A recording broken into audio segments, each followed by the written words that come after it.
Bondex, the largest and leading Web3 talent network and marketplace in the world. And I'm here with Vlad, who's coming here from Blockchain Cuties Universe, a top collectible gaming company in blockchain. And we're here to hear about everything that's capable in their universe. They're one of the first multi-chain gaming platforms in the Web3 space, as well as their internal company mechanics, how do they manage team, how do they look for talent. And without that said, just to give a brief introduction, Vlad, correct me if I'm wrong on anything, but Blockchain Cuties is a new collectible crypto game with adventures where you get to play with puppies, lizards, bear cubs, cats, and other real and fantasy creatures alike. Each cutie is unique and 100% belongs to you, the holder. You get to collect them, breed them, test their skills in battles, arm them, and even level them up.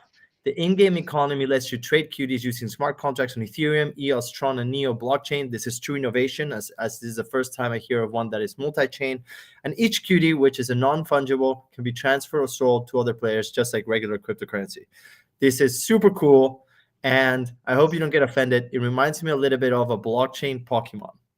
I hope. Yeah, some people speak about Pokemon, some about Neopets. Yeah, it's somewhere like in between. But we are on more chains right now, actually. We're on 7 chains at the moment, and by the end of the year, we plan to be on 10. Fantastic. So you're conquering the world blockchain by blockchain. The future is certainly interoperable, and it's very hard on a technical basis to actually jump from chain to chain. So congratulations on that piece of innovation. And without further ado, in your own words, I'd love to hear, what is the Blockchain Cuties universe? Give us, your summary. So it's a pretty big and deep product at the moment because we are one of the oldest games on the market. We've been building for almost 5 years. So we have dozens of different game mechanics. But if to wrap it up, I would say it's more of a strategy / manager game, more of a football manager game, where you create teams of NFT characters. And you try to go to different adventures, to boss raids, to dungeons, either together with all that army or sending your best troops. And you always do that against other players, trying to understand what are their troops currently equipped in, who is farming this location. And it's basically a game of minds. So you need to understand the global situation right now and prepare better for it. If you do that, you get to receive different items. So we have 2 entities within the game. Cuties are NFTs and items are server-side entities, but they transact through the blockchain. So you can't gift it to any player. You must do a blockchain transaction. But because they're not tied to any specific blockchain, you can put your items on a cutie that is on TRON or on Oasis network or on Neo. It doesn't matter. And this create cross-blockchain sort of interoperability between different trading partners. That is pretty cool. So the game is sporting pretty deep economy system because there is a separate market on each blockchain, separate market for items, separate market for cuties, and you always need to basically poke and see what's happening on each market in order to jump to the one which is gaining more traction or to the one that has better demand if you have the supply for it. So that would be to wrap it up. So it's a collectible strategy / manager game with a lot of RPG elements because you can put up to 5 items on your cutie and it becomes sort of a hero. And we have, I think, almost 2,000 types of items. So there are, as of right now, more than 1 billion of combinations of how your unique cutie can be. Wow, that's incredible. Congratulations. So you guys started the project in 2017? Yeah, basically the first line of code was written in late 2017, but the game was released in April 2018. So you've kind of already navigated through one deep bear market. That's yes, we did. And at that time, we navigated it with colors flying. So we felt the market very good and made a lot of good decisions. It is a lot harder right now because some of the things that used to work back then are not working. But comparing to other teams on the market, we are more experienced in that regard. That's true. Congratulations on still being here and kicking some ass. That's super impressive. And at the end of the day, if you have true utility and entertainment for users, right, you have nothing to worry about. I think it's other people that have faulty business models, which were just kind of fueled by a never-ending bull market, that are now finding out that, hey, guess what, your business model or your idea wasn't really worth much. So congratulations to that. Something that I'd like to ask you, for people that are, we cater to not just Web3, kind of natives. We also cater to people who are starting their journey in Web3, and are interested in all the verticals that are composed of this new iteration of the internet. So I'd love to ask you, what do you see as the biggest difference between your game, a blockchain, a Web3 game, and a Web2 game?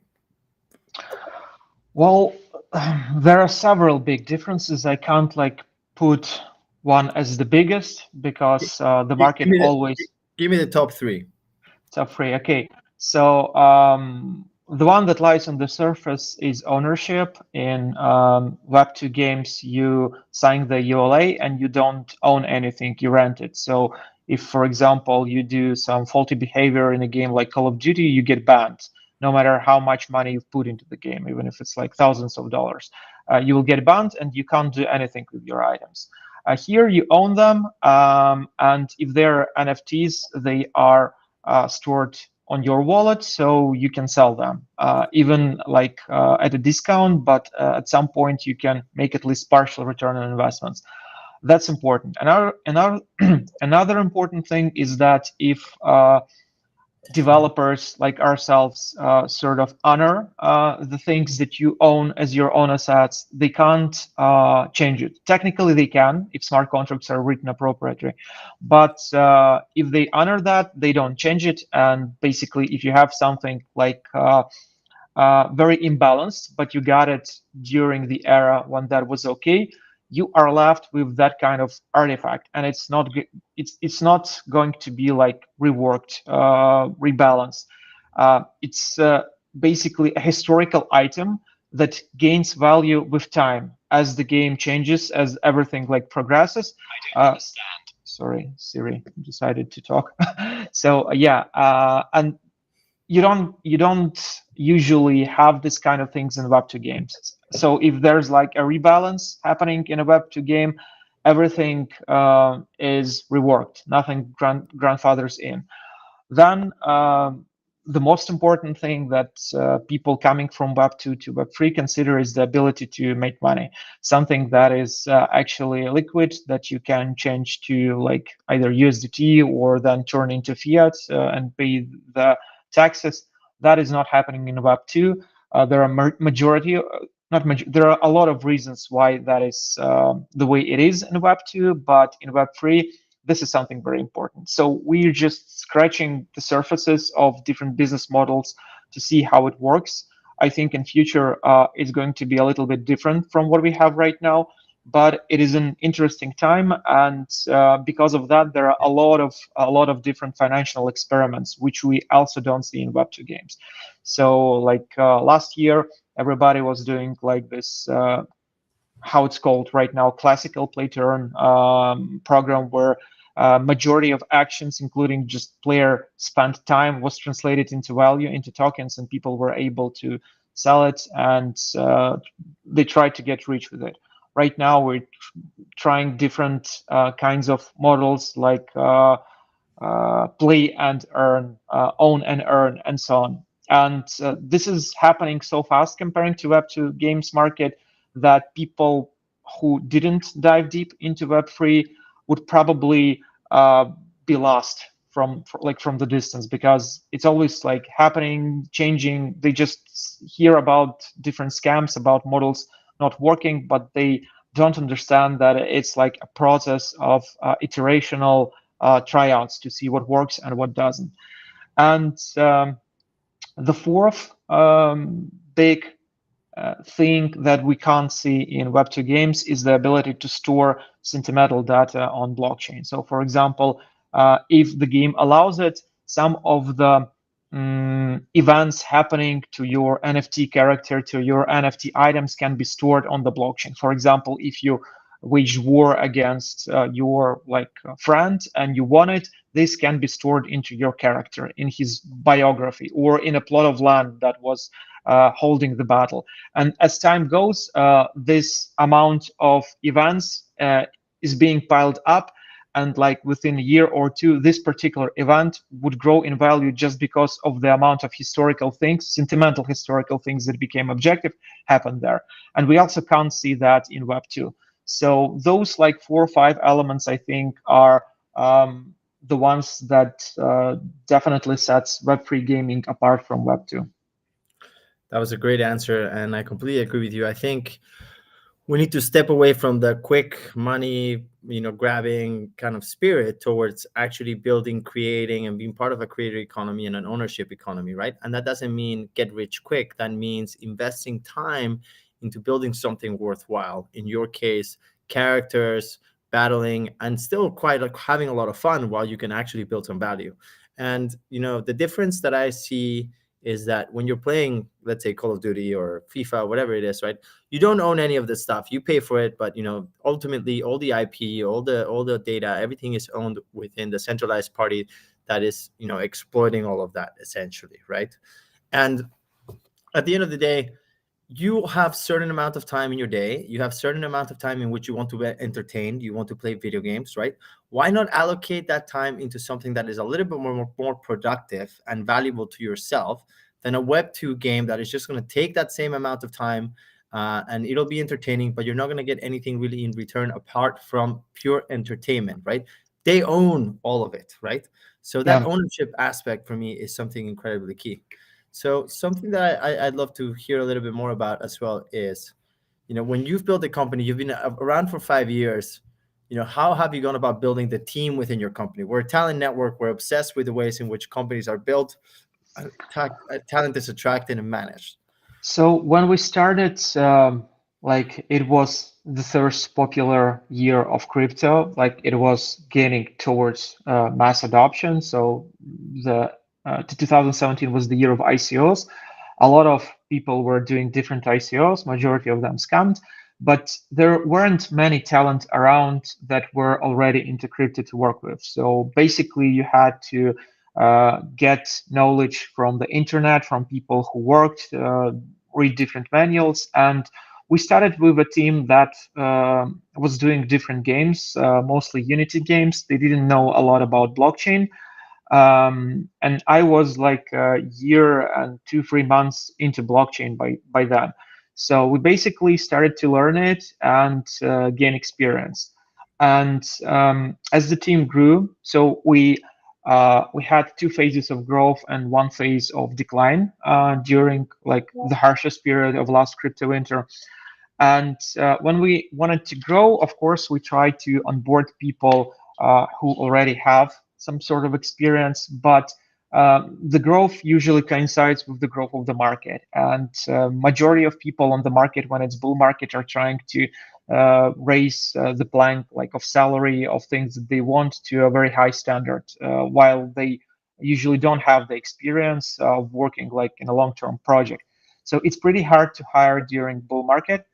But during bear market, it's okay to hire, but you need to understand that you would need to allocate a lot of teams time in order to teach new people how to do this stuff. Because even right now, there are very few people who know how to do that. And we are from gaming, and like last year during the rise of Axie Infinity and Play to Earn, a lot of gaming companies decided that they would jump into space, and they know how to do a lot of stuff. They know the processes, how it's done in enterprise, but they, in majority of them, didn't know that blockchain gaming, it's like first about finance and only then about gaming. And the whole like notion was thought by them to be very easy to learn, but unfortunately it's not. So we also face that when hiring new people. Because if we hire a game designer who comes from like a regular, like say traditional gaming industry, he usually doesn't know how to trade. He doesn't know the value of like flipping assets, trying to get something, then to sell something. And without that crucial knowledge, it's very hard to create some mechanics that would appeal to people who are on this market thirsty to get rich, to try to get something out of the game while spending the time, not just fun, but some kind of monetary rewards. And we face that problem many times. So right now, we have sort of a streamlined process of how we would teach a person who joins our team in order to understand those important aspects. And we start with providing some small amount of money and giving like tasks in order to trade them, try to like make this sum a little bit more. Or if you lose it, like tell us about your emotions, because this is the baseline. If you don't have it, you're creating the game for people who are not playing your game. So basically, a lot of such things are required from people who are joining the Web3 native teams right now to understand. And it doesn't translate very well from traditional gaming into Web3 gaming from our experience. So I love that, and that's one of the things that we are very conscious about at Bondex, that basically the supply of talent in Web3 is very limited. We need to make new supply of talent, new professionals, and actually dangle in front of them an exciting career versus just dangling speculation and get rich quick to attract smart people to the space. So I love that you already have a mechanism in place that is company-wide to basically give the skills necessary for these people to come into a Web3 career. So I'd love to hear about some of those specific levers or kind of courses and training programs that you put them through in order to kind of create this new type of supply of talent. Well, we can't say that we have like a proper program. It's more of a like procedure that we just iteratively did several times because we don't have a big team at the moment. We're like 17 people, so and turnover of employees is pretty low in Blockchain Cuties Universe. But it always starts with the ability for a person to trade, to understand the value. Because even from players' perspective, it is very important to go through the process of receiving some liquid asset for something that you sell. It's a very powerful emotion when you understand that you can like get $10, $20, $100 from something you sell. So we'll always start with that. Then we basically have a program of like trial and error. So we give a task and ask an employee to perform it, and then we try to basically saturate it up to a level of our like standard to explain how this works, why that needs to be done like that, similar to that experience of selling an item and understand that you receive something valuable. So, and when we understand that person gets it, he gets the value, he gets why we do that, he just starts to work like as in a usual tech company. So all the other procedures for programmers, for artists are basically the same, but he needs to get the value of why are people playing our games. I love it. This has incredibly significant value, because what I'm hearing is that you're clearly shifting from looking at someone's resume and looking at what they've done and just going off of that. Instead of that, you give them kind of challenges and lessons and learnings until you transform them into what you need them to be. Basically, what's more important to you is what they're capable of doing and learning versus what they've done in the past.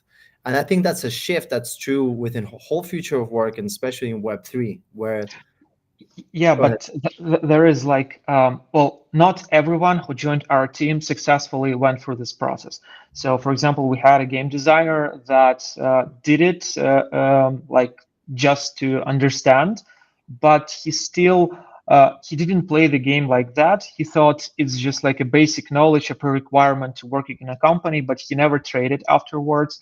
He when he played the game, he just collected the assets, and he was doing something that very few people, including the ones that were in the team, really needed.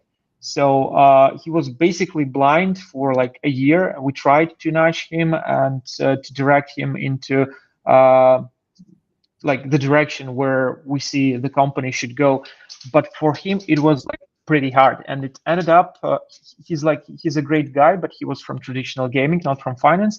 And after that, he left blockchain gaming and went back to traditional gaming because this wasn't the thing he was like searching in the game. He wanted to create like mechanics. He wanted to do core loops for fun, and that's why that I said that it doesn't, like, this knowledge doesn't translate very well into what we need in Web3 games. So from what I see, if you're like doing talent acquisition, teaching of talent, it is very important to some sort of create a markers of whether it is actually of interest to that particular person and that he's here for the value, not just for the money.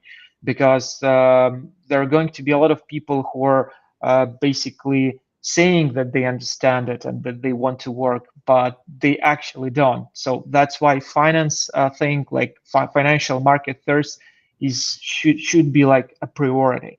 Well, it's social or financial market, but those interactions that are connected with values that Web3 brings are very important. And you need to somehow define them in a person, whether he adheres to them or not at the very beginning.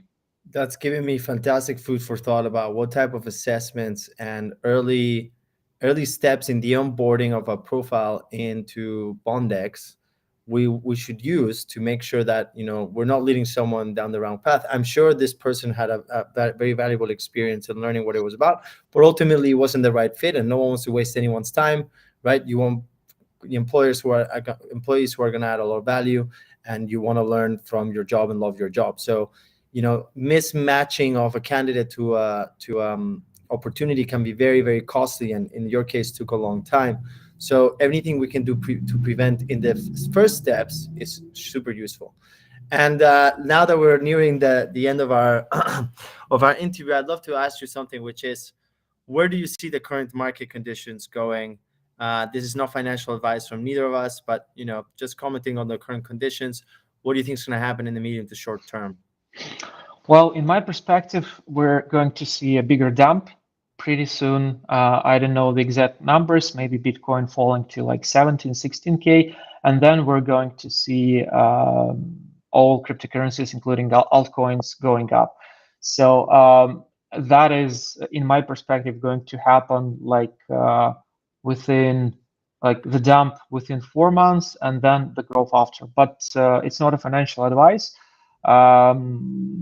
It like usually happens in similar patterns. So if we look at how 2018 was happening, so far it's very similar, and I believe 2013 was also similar in the macroeconomic trends. But we have like dark horse here. It's the current macroeconomic situation in the world, which is very unpredictable, especially considering that it's tied to military actions happening around the world. So nobody knows how that would affect.